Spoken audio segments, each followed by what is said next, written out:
الحقونا احنا بنموت، دي اعراض كوليرا او تسمم جماعي، لا دي مخلفات كيماوي، لا ده وباء او مرض غامض مش عارفين اسبابه. ايه اللي بيحصل في اسوان؟ كل مستشفيات أسوان مدعكة، وحالات نزلات معوية، وحالات بتوصل لفشل كلوي حاد وبتدخل غسيل، وفي حالات اتوفت. النهارده استقبال البطنة كان مقبرة جماعية حرفيا. مياه المصرف بيجري محاذي للشاطئ، ونظرا ان شبكة مياه أبو الريش لم يتم رفع كفاءتها هي المتسبب في التلوث. طيب مش جاية معاكم سكة تقولوا انها كوليرا منقولة بسبب اللاجئين السودانيين اللي بيدخلوا تهريب وما بيتعمل لهمش حجر صحي؟ أسوان بخير ومفيش تسمم، ما تقلقوش، والمية نظيفة والناس خرجت من المستشفيات. صحة أسوان بتنفي شائعات تلوث مياه الشرب، استمرار أعراض القيء والغثيان وتعذر الوصول للسبب الرئيسي حتى الآن. حملات تبرعات علشان الوضع في أسوان سيء جدا بسبب تلوث مياه الشرب. مرض غامض يضرب محافظة أسوان والسلطات تحاول معرفة الأسباب. الناس بطلت شرب مية من الحنفية وبدأت تشتري مية معدنية، والتجار استغلوا الأزمة ورفعوا سعر المية المعدنية. ده لون المية في أبو ريش في أسوان، والتحليل المحتمل إن اللي بيموت في السودان بيترمي في النيل، ومع انتشار الكوليرا في السودان فالموضوع وصل لنا في المية، خصوصا إن أسوان قريبة جدا من الحدود مع السودان. وفيات في مستشفى الجامعة في أسوان وفي حالات الرعاية، والسبب مصنع كيماويات.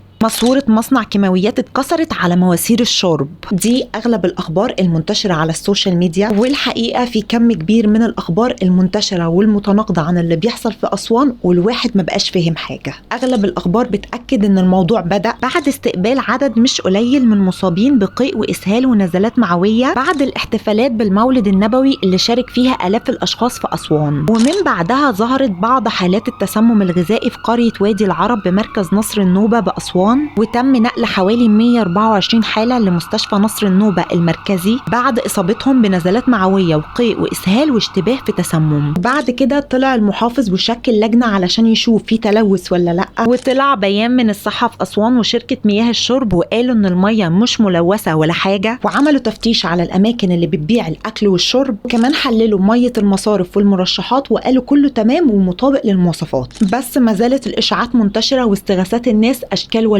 وكلام عن ان في حاجة غريبة بتحصل في أسوان، زي انتشار وباء او اعراض معينة بتتنقل من قرية للتانية، زي اللي حصل في ابو الريش ودراوة واماكن تانية، لدرجة ان مؤسسات اخبارية كبيرة زي العربية وسكاي نيوز وصفت الموضوع بالمرض الغريب اللي مش مفهوم، وقالت انه رغم الجهود الرسمية من الدولة المصرية بس مازال اللغز مش محلول. واللي يخوف تشابه الاعراض المنتشرة فعلا مع الكوليرا، واللي من اعراضها القيء والاسهال الشديد والجفاف والهبوط. واللي يخوف اكتر ان بدأ يبقى في كلام عن ان في عدد من الوفيات، لدرجة ان عمرو اديب طلع بنفسه امبارح وطالب بتفسير للموضوع، وقال انه حاول يتواصل مع مسؤولين عشان يتكلموا في الموضوع والكل رفض. الدولة فعلا اتحركت، بس التقارير اللي طالعة كلها بتقول ان المية سليمة 100%. طب فين المشكلة؟ وهل اسوان فعلا فيها كوليرا او وباء، او ايه اللي بيحصل بالظبط؟ المفروض الناس ما تشربش من الحنفية وتجيب مية معدنية، ولحد ما نعرف الحقيقة حاول قدر الامكان ما تشربش مية من الحنفية، واغسل ايدك كويس جدا بالميه والصابون خصوصا بعد الحمام، واغسل الاكل والخضروات كويس جدا وما تسيبهوش مكشوف ودايما غطيه، وسوي الاكل كويس جدا قبل ما تاكله، واشرب سوائل كتير علشان ما يجيلكش جفاف، ولو حسيت باي حاجه من الاعراض دي روح جري على المستشفى. ربنا يحفظ اسوان ومصر والسودان والامه العربيه والاسلاميه من كل سوء يا رب.